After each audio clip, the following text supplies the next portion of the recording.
শতভাগ বিদ্যুৎ সুবিধা পৌঁছে দেওয়ার সরকারি উদ্দেশ্য বাস্তবায়নে পল্লী বিদ্যুতায়ন বোর্ড ৩টি প্রকল্পের মাধ্যমে কুড়িগ্রামের উলিপুরের ১৩০টি গ্রামে ১৮২৯ কিলোমিটার বিতরণ লাইন নির্মাণের কাজের মধ্যে গত ৩ বছরে ১১২ গ্রামে ১০৪০ কিলোমিটার লাইন নির্মাণ শেষ করেছে।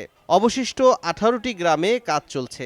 এ অবস্থায় বজরা, থেতরাই ও হাতিয়া ইউনিয়নের পশ্চিম বজরা, কালপানি বজরা, হোকডাঙ্গা, হারুনেফরা, হাতিয়া ভবেশ ও মাঝিপাড়া সহ বিভিন্ন গ্রামে একাধিক সিন্ডিকেট প্রত্যেক গ্রাহকের কাছ থেকে সরবরাহ লাইনের খুঁটি, সংযোগ লাইন ও মিটার বাবদ চাঁদা আদায় করছে। পোল আনাকালীন খরচ অবস্থায় আমাদের কাছে ২,০০০ টাকা নিছে। সংযোগ দেয় নাই আমাদের মিত্র বাবু নিচে মিত্র পায় নাই, সংযোগ এখনো পায়নি। এলাকার কিছু টাউট শ্রেণীর মানুষ এলাকার এই বিদ্যুৎ গ্রাহকদের কাছ থেকে টাকা পয়সা নিচ্ছে এবং এই বিষয়টি আমরা সংশ্লিষ্ট বিদ্যুৎ কর্তৃপক্ষকে আমরা জানিয়েছি, কিন্তু এখন পর্যন্ত এ বিষয়ে কোনো পদক্ষেপ নেওয়া হয়নি।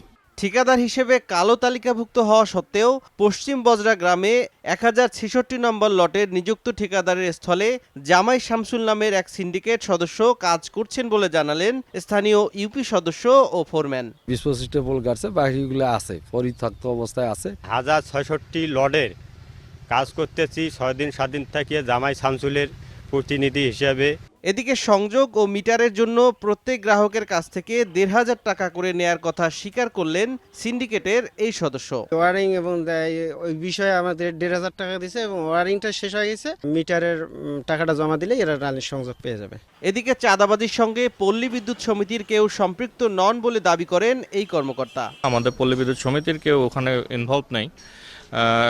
স্থানীয় এলাকার লোকজন ওখানে কিছু টাকা তুলছে, আত্মসাৎ করার চেষ্টা করছে। আমরা তাদের বিরুদ্ধে তদন্ত করেছি এবং আইনানুগ ব্যবস্থা নেওয়ার চেষ্টা করছি। এ অবস্থায় গ্রামে গ্রামে ঘুরে কোনো রকম অনিয়ম দেখার সঙ্গে সঙ্গে প্রয়োজনীয় ব্যবস্থা গ্রহণ করা হচ্ছে বলে জানালেন পল্লী বিদ্যুতায়ন বোর্ডের স্থানীয় এই শীর্ষ কর্মকর্তা। কোনো অনিয়ম ঘটে থাকে এটা আমরা তাৎক্ষণিকভাবে আমরা খতিয়ে দেখি এবং তদন্ত সাপেক্ষে আইনানুগ ব্যবস্থা গ্রহণ করে থাকি। কুড়িগ্রাম লালমনিরহাট পল্লী বিদ্যুৎ সমিতির অধিভুক্ত এলাকায় প্রায় ৫,৬২,০০০ পরিবারের মধ্যে এ পর্যন্ত প্রায় ৩,২০,০০০ পরিবার বিদ্যুৎ সংযোগের আওতায় এসেছে।